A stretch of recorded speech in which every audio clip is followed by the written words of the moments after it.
Allez, bonjour tout le monde. Alors aujourd'hui on est dans mon studio, il fait beaucoup trop froid pour que je sorte. Et j'espère que vous avez passé de bonnes fêtes avec vos familles. Moi je l'ai passé par écran interposé. Et aujourd'hui on va parler de Noël en Chine. Alors je pense que vous en doutez, mais Noël en France et en Chine, c'est pas du tout pareil. En Chine ça n'a aucune connotation religieuse, c'est même pas des vacances.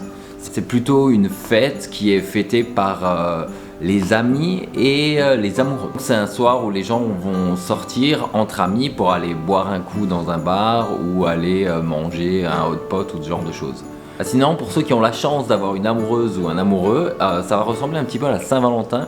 Ils vont inviter leur compagne à sortir, à aller manger quelque chose et à offrir des petits cadeaux. Sinon, bien sûr, il y a tous les centres commerciaux qui adorent Noël, donc ils en font des décorations et des petites attractions pour amener les gens et aller dépenser de l'argent. Alors c'est pas encore aussi grand que Shuangshui et Shuangshe. Alors Shuangshui c'est le double 11 et double 12.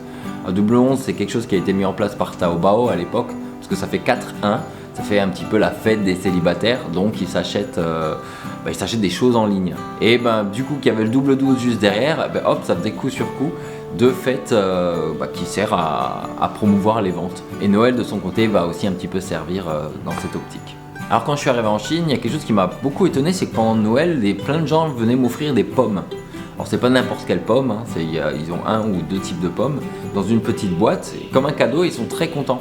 Alors au début je pensais que ça venait des États-Unis, mais en fait pas du tout. C'est parce qu'en Chine, le mot Noël ressemble un petit peu au mot pomme. Et donc ils s'offrent des pommes, c'est pour se souhaiter la bonne chance ou ce genre de choses. Alors dans les autres petits trucs sympas, en Chine, le Père Noël n'a pas des petits lutins, des petits rennes qui l'aident pour faire ses cadeaux. Il a des petites sœurs.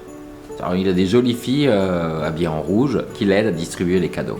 Sinon il y a même une ville en Chine qui est dédiée au Père Noël, qui est dans le nord-est de la Chine, qui s'appelle Moreux je crois, et qui est designée un petit peu comme la ville officielle du Père Noël, qui elle est en Finlande. Sinon, autre petite anecdote sympa, le Père Noël en Chine, il joue du saxophone.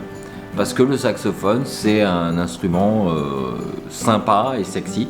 Donc voilà, le Père Noël joue du saxophone en Chine. Et enfin, pour finir, une petite question, quelle est la capitale de Noël ? C'est une ville en Chine qui s'appelle Yiwu, où il y a plus de 600 entreprises qui font toutes les décorations pour le monde entier. Donc voilà, en Chine, ils ont une ville dédiée complètement à Noël, et donc c'est la capitale de Noël. Voilà, c'est tout pour moi, une petite vidéo juste après Noël. Bon, je l'ai pas tourné en extérieur parce qu'il fait beaucoup trop froid pour moi en ce moment pour sortir à l'extérieur.